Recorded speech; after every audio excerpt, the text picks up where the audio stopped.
মেশিনটার সার্ভিস তো অনেক অনেক ভালো। আর এই মেশিনটা হলো যারা গরু পালে তাদের জন্য আসলে অপরিহার্য একটা জিনিস। তো অনেকে এটা দিয়ে ফেস করে, আমিও প্রথম থেকে ফেস করছি। কিন্তু এই যখন আপনাদের এই মেশিনটা খবর পেলাম, তারপরে কালেক্ট করার পরে আমার সমস্যা 80% সলভ।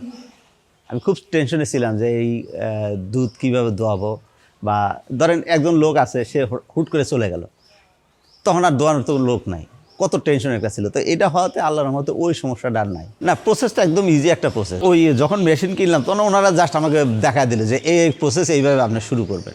আমিও আইনা একইভাবে, মানে ওটা হলো এই জাস্ট আঙ্গুল দিয়ে দেখাইলো যে এটা এইভাবে করবেন, এটা এনে জাস্ট বাট ঢুকাই দিচ্ছি। ওই মেশিনের ভিতরে বাটটা ঢুকা দেওয়ার পরে দুধ বের হয়ে গেলো। এটা তো আর মানে শেখানোর কিছু নাই, কোনো ট্রেনিংয়েরও কোনো কিছু নেই, একদম ইজি একটা প্রসেস। এবং মেশিনটা খুব সহজ, এবং চার্জ দিলে মোটামুটি কখনো কোনো চার্জের সমস্যা ফেস করিনি। চার্জে তো 2-3 দিন ইজিলি মানে দুধ দোয়ানো যায়। তবে আমরা প্রত্যেক দিনই একটু একটু করে চার্জ দিই। কারণ হলো আমরা তো ওই রকম কনফিডেন্ট না 3 দিন না 4 দিন যাবে। তবে কখনো সার্ভিসে কোনো সমস্যা নেই আনার পর। আমার গরু আছে, দোয়ানোর মতো গরু আছে 5টা দোয়ানো যায়। এবং এটা যদি 10টা 15টা দোয়ানো, এটা কোনো সমস্যা নেই। তো এটা সময় খুব কম লাগে, কারণ আমার দুধই হয় অল্প, তো খুব কম সময় হয়ে যায়। হাত দিয়ে দোয়ানো যেরকম ওই ওই একই সময় লাগে, এটা খুব বাড়তি কোনো সময় লাগে না। খুবই ভালো জিনিস এটা।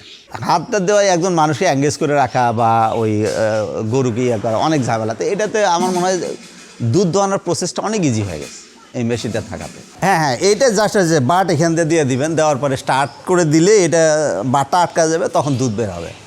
আর এটা এমন কিছু না যে এটা পরিষ্কার করা কি জটিল, কারণ অনেকগুলো পাইপ দেখা যায়, অনেকে ভাবতে পারে এটা অনেক জটিল হয়তো পরিষ্কার করা, কিন্তু একদম সহজ একটা জিনিস। কি, পানির ভিতরে আপনি এটা দিয়ে রাখবেন, দিয়ে স্টার্ট দিয়ে রাখবেন, অল্প সময়ের ভিতরে এটা পরিষ্কার হয়ে যাবে।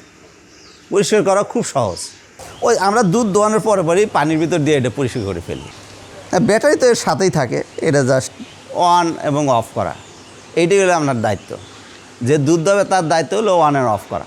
এটা হলো জাস্ট বাটে লাগানোর পরে এটা অন করবেন, এইভাবে অন করবেন, তারপর যখন হয়ে যাবে আপনি অফ করে দিবেন। একদম সহজ প্রসেস। না, এখানে স্পিডের কোনো বিষয় নাই। এটা আপনি অন করলে দেখবেন অটোমেটিক্যালি দুধ আসা শুরু করবে। স্পিড বাড়ানো কমানোর কোনো কিছুই নেই।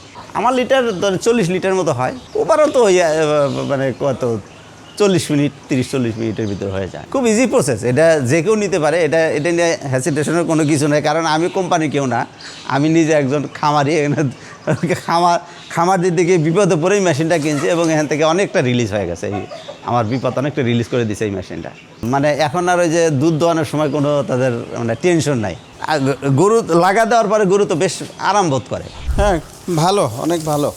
আমার লেগে খুবই সহজ, কারণ হাতে দোয়ানো খুব একটা টাফ ব্যাপার। আর মেশিন দিয়ে তো ইজি, মেশিন সেট করে দিলাম, বাস দুধ হচ্ছে। এই অনেক সহজ আর কি, অনেক সুবিধা আমাদের লেগে। হাতে আপনার দেখা যায় অনেক সময় হাত লেগে যায়, আঙ্গুলে ব্যথা হওয়া যায়। আর মেশিনে তো আর টানা না, কিন্তু কারেন্ট চলবে, হ্যাঁ, লাগা দিলেই হয়ে গেল। না, এ পর্যন্ত আমার এরকম কোনো সমস্যা হয়নি। আর গরুর বাট এমনি আপনার গাভীর মাঝে মধ্যে ফোলে আর কি, হ্যাঁ। তো ওইটা ওই যে একটা বাটে দুধ বেশি আসলে ওই বাটটা ফুলে যায়। তো এটা মেশিনে লাগে না, এটা সবসময়ই। না, এটা দিলে মনে হয় গরু আরাম বোধ করে, হাঁটতে চেয়ে বরঞ্চ মেশিনে ইজি। হ্যাঁ, অনেক সহজ। মেশিনটা এনে সাথে সাথে মানে পোষণে নিলে এটা ভালো হয়। বাছুর দিয়ে আগে করে নিতে হয়, এরপরে মেশিনটা লাগাই আর কি। আগে দুধটা বোটে বা বাটে আনা লাগে, এনে সেরে আর পরে মেশিন লাগা দিই।